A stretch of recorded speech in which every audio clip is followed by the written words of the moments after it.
Hi everyone and welcome back. Today we're going to do something a little bit different and review and look at a book that has really helped me over recent months. Now this book, Effortless, is a book written by Greg McKeown, and it's a bit of a follow-up or a second book to his more maybe famous book, which is Essentialism, which was released a number of years ago. Now Essentialism is in my top 10 books of all time. I really loved that book, and the reason behind that is because it really focuses on helping you pick and do the right things and do what is essential. Now I think, as Greg explained it himself over in a podcast I recently listened to, while Essentialism book helped you do the right things, there's a point where you can be doing all the right things, doing things that are all essential, but at the same time still be, if you like, burnt out, worn out, because the essential things in themselves are just too much, and there's too many of them. When you're building family life, work life, church life, keeping fit, coaching, all different things, they can all seem essential. So this book really goes this stage further.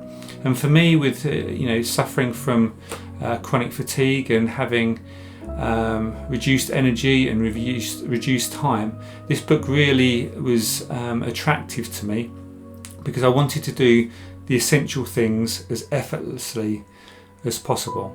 So in some ways, Greg's book, original book, Essentialism, was about doing things, the right things.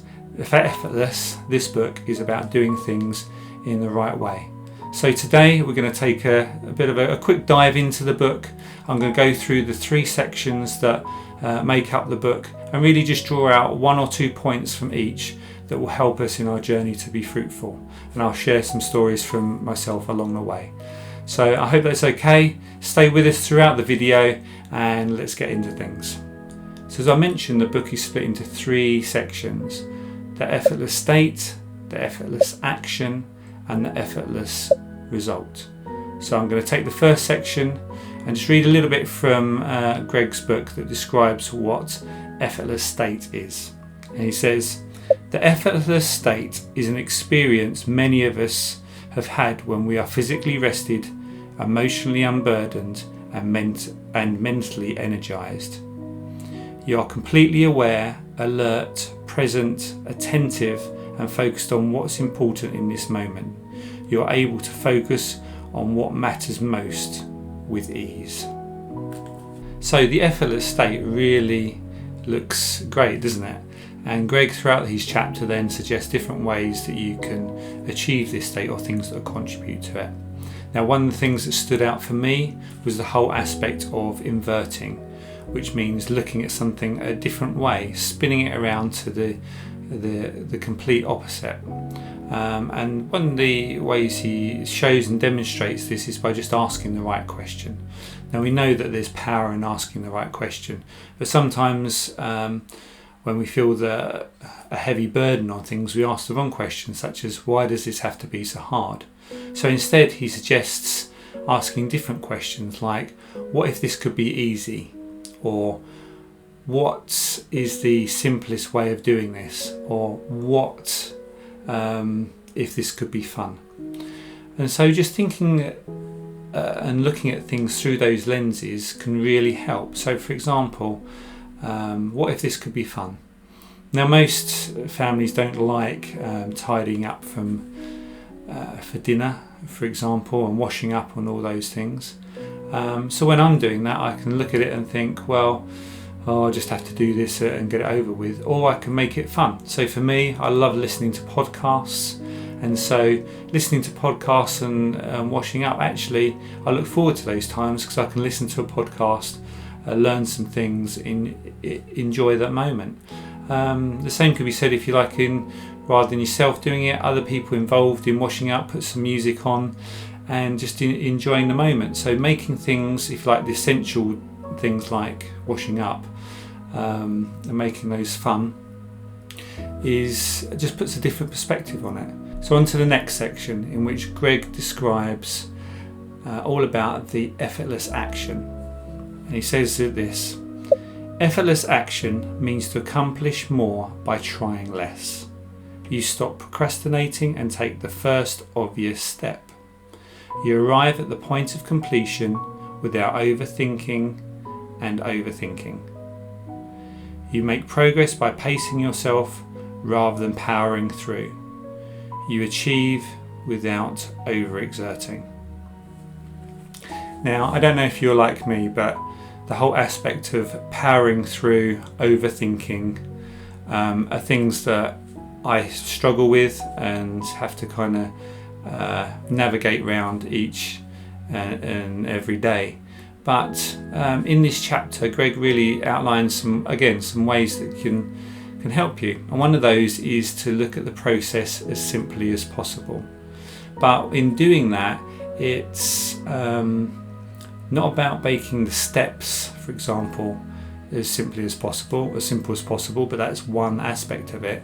It's still looking at aspects bigger than that to say, well, actually, what happens if we can remove a step entirely? What is the simplest way to achieve the end goal?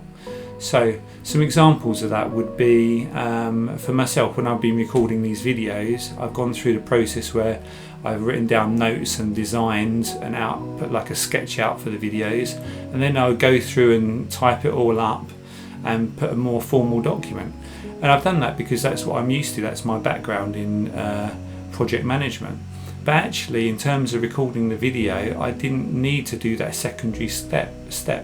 I can talk to you guys and produce these videos from my sketches. So I didn't need to, if you like, make each of those steps more simple.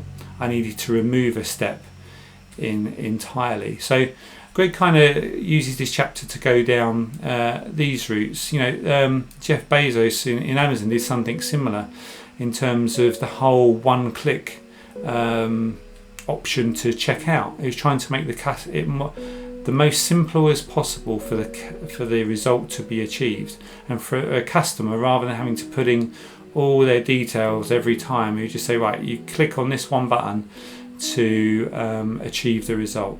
So yeah, Greg throughout this chapter goes through different examples like this, and he even suggests starting from zero.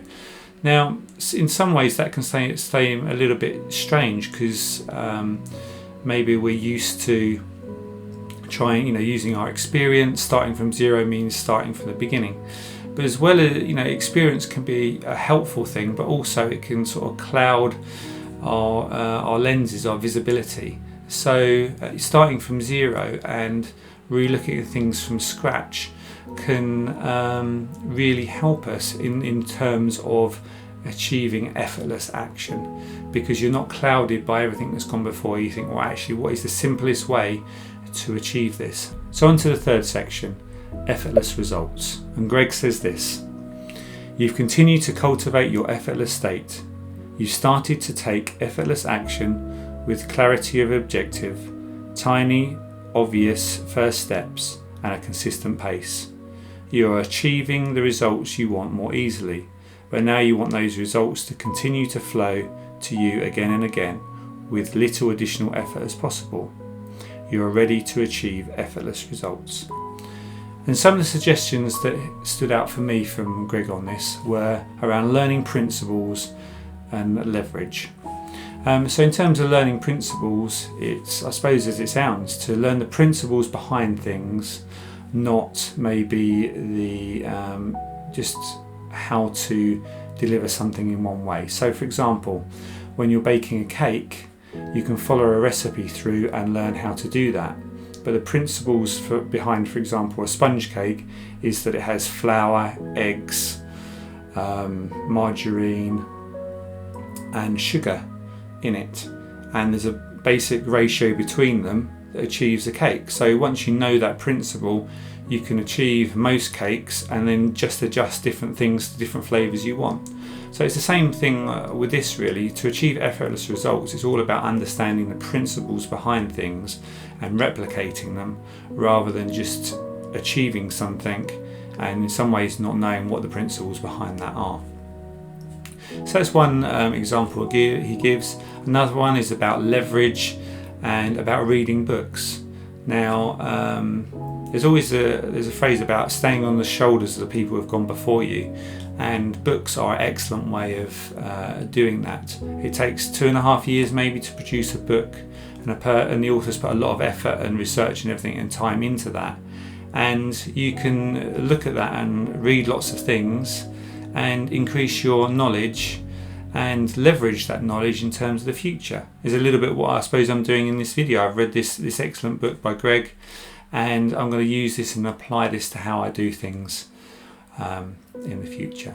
So again, another a great example there. A final example I just want to draw out was all about automating things. So this is not necessarily new, but it's important to remember to try and automate things, especially the essential things in life, as much as you can. So for example, when I'm doing our finances, I used to do them sort of every month and keep up to date with them and just make adjustments accordingly. But now I've set up a lot of direct debits and a lot of automated things that mean I just have to review it maybe once every term or once every 6 weeks. So that's just a simple example, but if you look at that through all the essential things that you're doing and think, well, how can I automate this and make it automatic? That will mean the essential things become more effortless, and that will give you more time to be able to do some other things that you feel called to do and to be more fruitful. So that's the third section that Greg explains about effortless results. So I hope you found that helpful. I really just scratched the surface on what Greg suggests in his book. But really, just as a recap, in order to make the essential more effortless, invert the question, ask a different question. So instead of, why does this have to be so hard? Ask the question, how can this be easy? What's the simplest approach to doing something? Remember to perhaps take out a step rather than try and make a step in a process easier. Learn the principles behind things and leverage knowledge and automate things where you can. So those are just some suggestions for you that I've brought out of the book today and the review that we've kind of gone through today.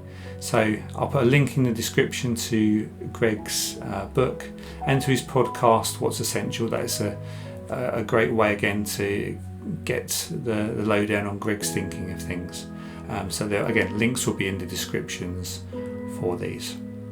Before I go, I just wanted to do my usual one last thing and just draw out one more thing from the book. And for me, with my chronic fatigue condition, resting is all important. And there's a section on there in the book, in the Effortless State section, and he uses this quote, which is, "Don't do more today than you can recover from tomorrow." I think that's just such a helpful quote and thing to keep in your mind. In a time where we tend to overdo things and do too much, we want to kind of keep short accounts on things. So yeah, don't do today what you can't recover from tomorrow is a good thing just to keep in your mind as you go about today. So I hope that you found everything on this video helpful. Please subscribe, share, introduce this to your friends, and remember, be fruitful, and I'll see you in the next video.